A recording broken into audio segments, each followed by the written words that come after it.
Good evening అందరికీ.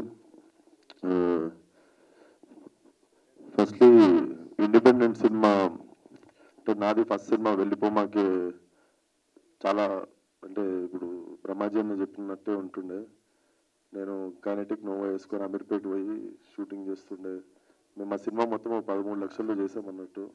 So ఈరోజు ఆ సినిమా చూసి తరుణ్ ఈ నగరానికి ఏమైందో ఛాన్స్ ఇవ్వడం ఏదన్నా like it was my mile stone. And ఒక ఇండిపెండెంట్ సినిమా గెలవడం ఎంత ఇంపార్టెంటో చాలామంది ఆస్పైరింగ్ ఫిల్మ్ మేకర్స్కి నాకు తెలుసు. సో ఇలాంటి సినిమా గెలిచినప్పుడల్లా చాలామంది ఫిల్మ్ మేకర్స్కి మళ్ళీ ధైర్యం వస్తుంది. ఎందుకంటే వచ్చిన ప్రతి సినిమా ఆడడం జరగదు కదా. సో 2 సినిమాలు ఆడకపోయేసరికి చాలామంది ఒక డిసప్పాయింట్మెంట్లోకి వెళ్తారు. అలాగే మళ్ళీ ఇలాంటి సినిమా ఒకటి ఆడినప్పుడు మళ్ళీ 100 మందికి ధైర్యం వస్తుంది సినిమా చేసేది. And I feel every one చాలా అన్కండిషనల్గా స్టోరీని దయాగారు రాసిన స్టోరీని నమ్మి లవ్ చేసి వచ్చి పనిచేసినట్టున్నారు. సో డెఫినెట్లీ నిజాయితీగా తీసిన సినిమా ఎప్పుడు ఓడిపోదు.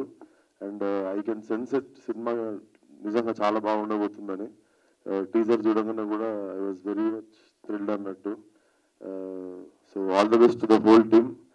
బ్రహ్మాజీ అన్న అంటే ఎప్పటి పరిచయం ఉన్నారు కానీ ఎప్పుడో ఒక మాట అవి ఇవి అది మాట్లాడుతున్నా కానీ ఒక ఫోన్ చేసి ఒక సినిమా గురించి అన్నా కానీ నాకు అర్థమైంది ఎందుకు ఇది పట్టుకున్నారు అంటే డెఫినెట్లీ ఆ సినిమా మీద చాలా హోప్స్ ఉండి ఇవి ప్రజల్లోకి వెళ్ళాలన్న దాని మీదనే పర్సనల్గా తీసుకొని దగ్గరుండి చూసుకున్నారు సినిమాని.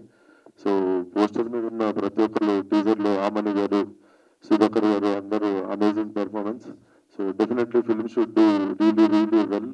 ఇట్లాంటి సినిమాలు గెలవడం చాలా ఇంపార్టెంట్. ఇట్లాంటి సినిమాకి జనాల సపోర్ట్ కానీ మీడియా సపోర్ట్ కూడా చాలా అవసరం. So all the best to the whole team of Babu.